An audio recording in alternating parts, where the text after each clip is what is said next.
Welcome to Manifesto TV. I'm here with the Vice President of the Ghana Medical Association, Dr. Sodzi Sodzi Tete. The GMA have been engaging the political parties on specific platforms about the health sector.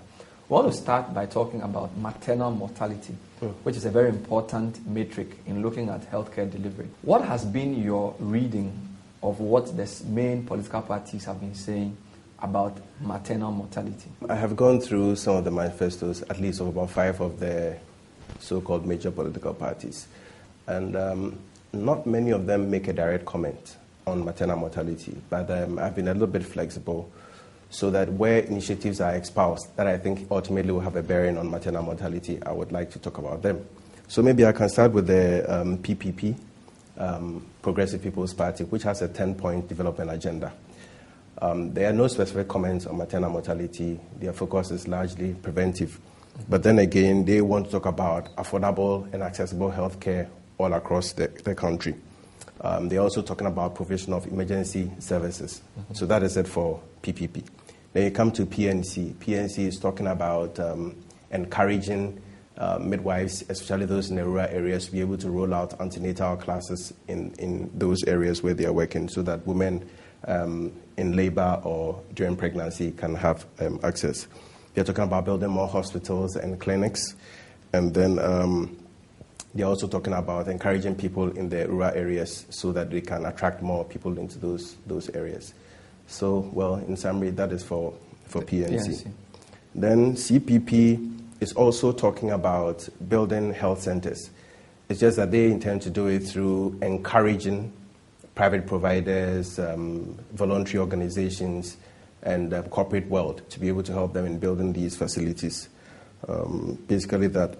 And then there's also some focus about improving family planning services and then providing incentives for health workers in the rural areas, So that leaves out the 3, and then we can focus on the NPP and the NDC. As far as maternal mortality is concerned, the NPP is talking about revitalizing the free maternal health care program that was started under the Kufuor administration, which is still ongoing. They're talking about improving access to family planning services, increasing the training of midwives, and ensuring that they are well distributed all across the country. So these are the specific things that we can talk about. NDC appears to have a strong focus on improving access. So for them, it's about building 1,300 community health planning services and then increasing it in the next term to about 3,200, building polyclinics, health centers, and so on and so forth, providing support, again, for the training of health professionals. They're talking about revamping the emergency transport services, so provision of about 161 ambulances, and then increasing the number in the next term. So across, these are the general things that they've talked about. Yeah. So looking at the latest population census figures and where we are with maternal mortality, where do you think we should go next to reach, for example, the UN's threshold for maternal mortality, which is acceptable under MDGs? Looking at all the manifestos, what are some of the other things we should be considering in addition to what has already been promised?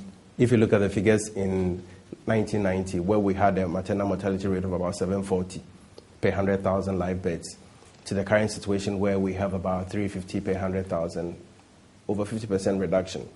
And yet the real target is to be able to reach about 180 per 100,000. So there's still quite some way to go. And when one attempts to do some root cause analysis, you get to the point where we have a skilled delivery rate of about 57%, which means that over 40% of the women who deliver in their houses, not under the care of skilled midwives and so on and so forth. So this would call for some massive social mobilization program to get the women to deliver in the hospitals and in the health centers. And that there are a number of contextual issues, values, beliefs, and traditional systems and so on and so forth. We have issues pertaining to transportation issues. So certainly, when one talks about providing ambulance services, that comes in handy. But even then, in some of the districts that I've gone to, district directors are very clear that the ambulances, some of them are not adequate for the robust terrains in which they've been sent to. Ambulances are taking women from districts to sub-districts, but when it comes to transporting a woman from the sub-district to the lower level or picking them from the communities, they are not always very robust, and they are turning over because of very low clearances and whatnot. So it may need to even go beyond just providing ambulances, but also ensuring that we are a little bit more discriminating as to which ambulance we send to which part of the country. Then there's also the issue of access, financial access, and I think we may be talking about NHIS at some point. But the point is that over 80% of the revenue base of the health facilities used to come from cash and carry. That number has reduced significantly to about 19%, which is good.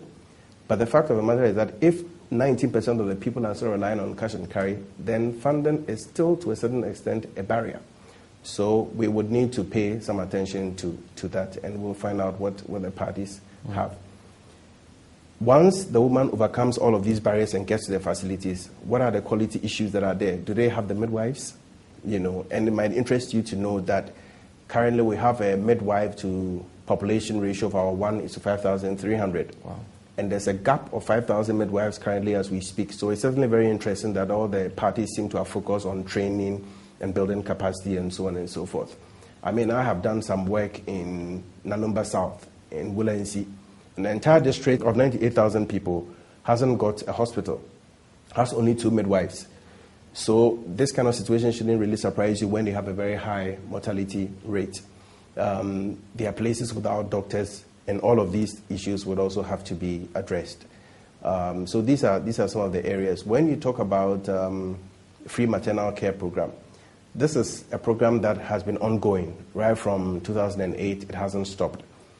So I would have liked to see more of branching into new areas. Like we know that postpartum hemorrhage, a woman bleeding after delivery and dying as a result of that, is a major issue. And it is not at a point where the woman is bleeding that you start combing around for blood. There are difficulties, serious gaps as far as providing blood. So perhaps they could think of expanding this project to be able to include provision of blood.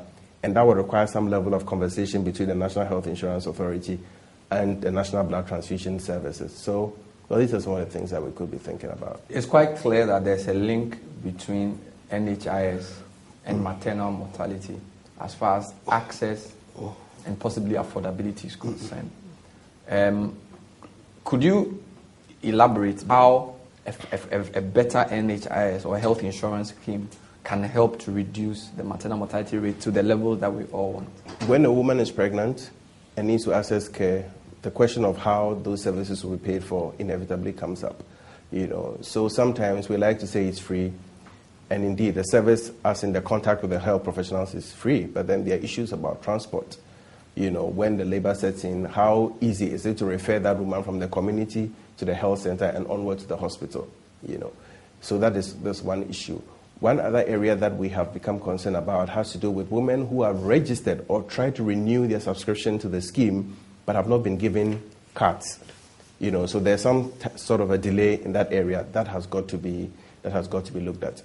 Family planning is something that comes across, and I guess the thinking is that if women have access to appropriate family planning services, they can delay pregnancy, they can plan better, and so on and so forth.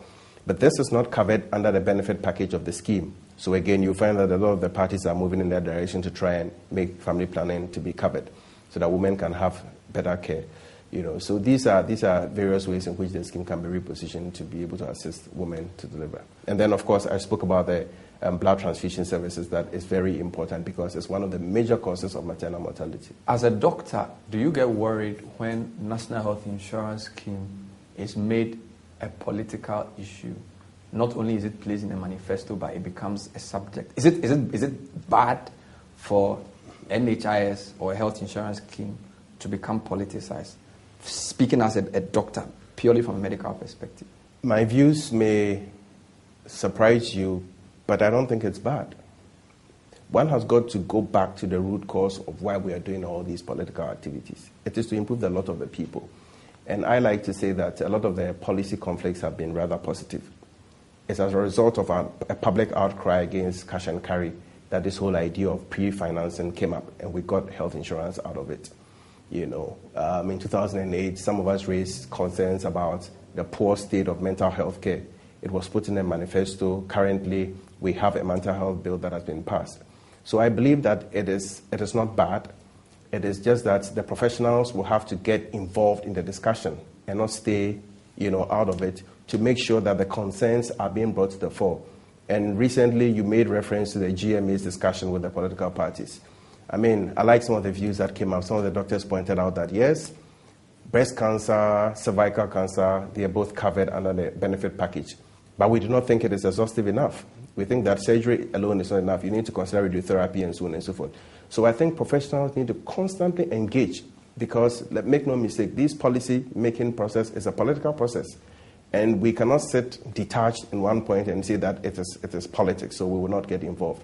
In fact, there are some social mobilization experts who say that any policy that affects over 15% of the population assumes a political dimension. So the sooner we came to grasp with this reality and dealt with it, the better. Finally, let's talk about health.